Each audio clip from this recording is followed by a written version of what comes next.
Every day is unpredictable for farmers. They're at the coalface of challenges such as extreme weather events and climate change. But many have told us their biggest battle right now is with the retailers.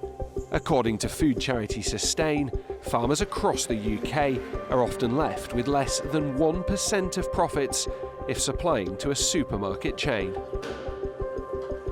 Meanwhile, Tesco makes an average of £2.17 billion in pre-tax profit every year, and Sainsbury's expects to have made more than £690 million in 2022. If they want British produce on the shelves, which is what the consumers ultimately are after, then they've got to back the UK producers that produce that. So ultimately, a lot of it lies in their hands. So part of me thinks, yes, there is a future, but also part of me thinks, what kind of future will it be? Will it be a good enough, will it be a good standard of living, or will it be, we just eventually have to give up because there's not enough money in it?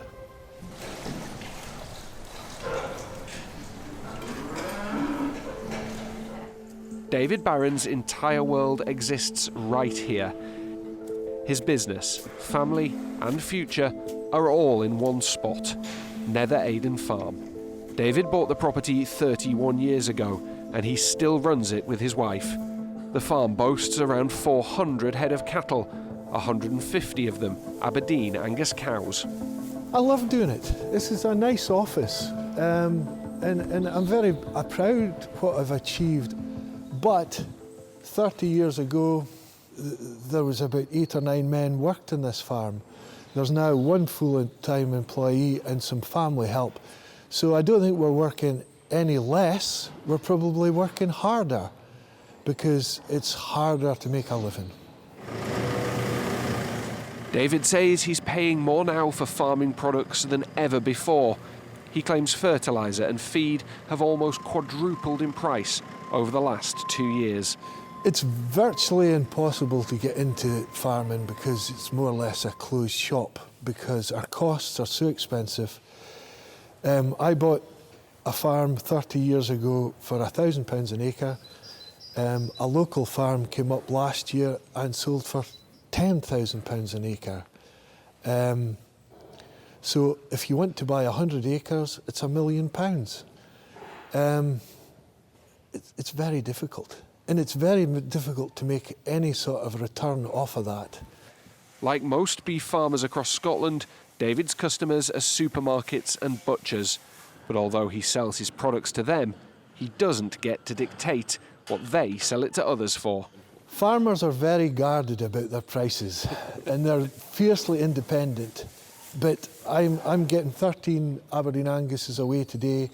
I will be getting £4.75 a kilo for them. And when I go down to my butcher, who I admire, he's very hard working, I'll buy some fillet steaks and he will be charging over £50 a kilo.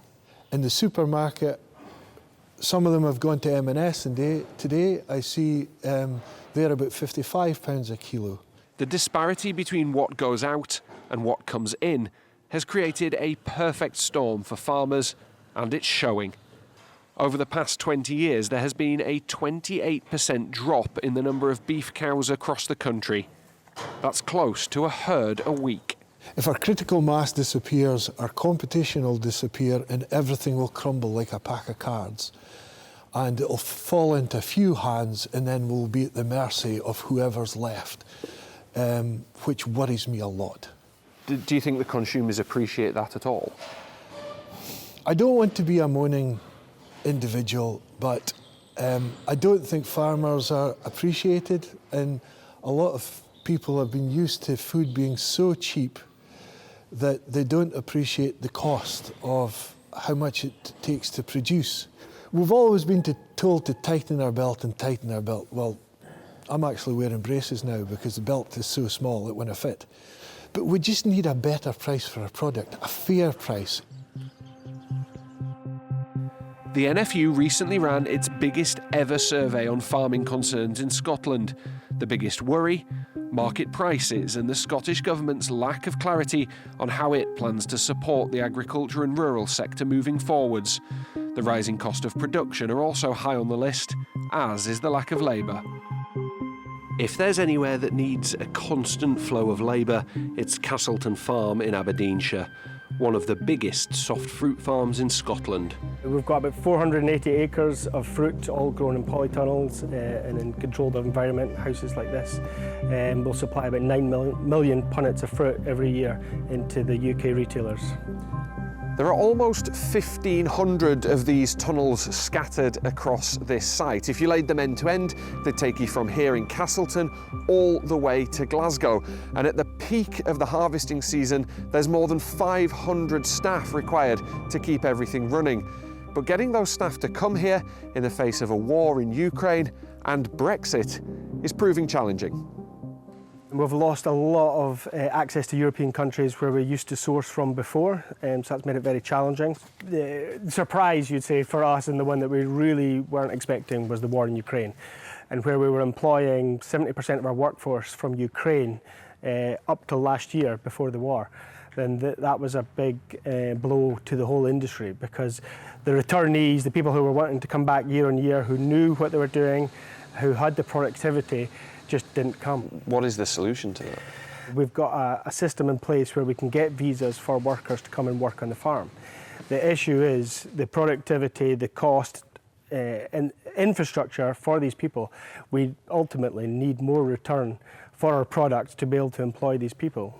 Like David, Ross is feeling a deep disconnect with the retailers he sells to. He says if nothing changes, he'll have to look at cutting back production purely so Castleton isn't running at a loss.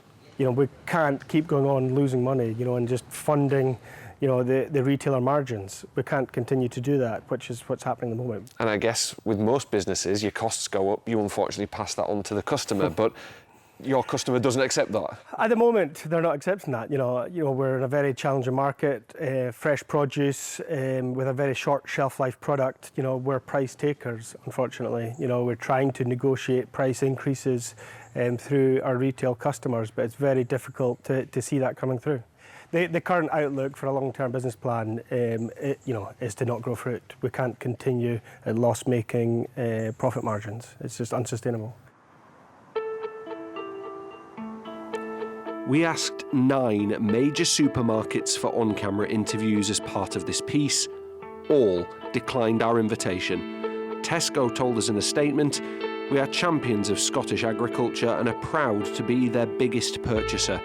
We are continually looking at ways we can source more Scottish produce and are working with our suppliers to respond to the challenges that the industry currently faces." Meanwhile, the Co-op said it's invested millions of pounds to support its suppliers, farmers and the wider supply chain. The British Retail Consortium insists retailers are also facing challenging circumstances. It's just a really difficult time. This is a very exceptional time where we know farmers have faced huge increases in their costs, but at the same time as customers have actually lost income. They've got the lowest household income, disposable income, for about 6 decades. So retailers are trying to square that circle, getting as much back to those Scottish farmers as possible. But they know that they cannot just put goods and produce on the store, on their shelves, just at any price, because it just won't sell in this market, unfortunately. But those words will offer little comfort to many Scottish farmers struggling to make ends meet. Is it fair to say you wouldn't set up a business today that operated on this model? Absolutely, yeah. You would never start from scratch. When you wake up in the morning and you know that you're going to be losing money in the produce that you're selling and all the hard work and effort by all of our team here, it's quite soul-destroying.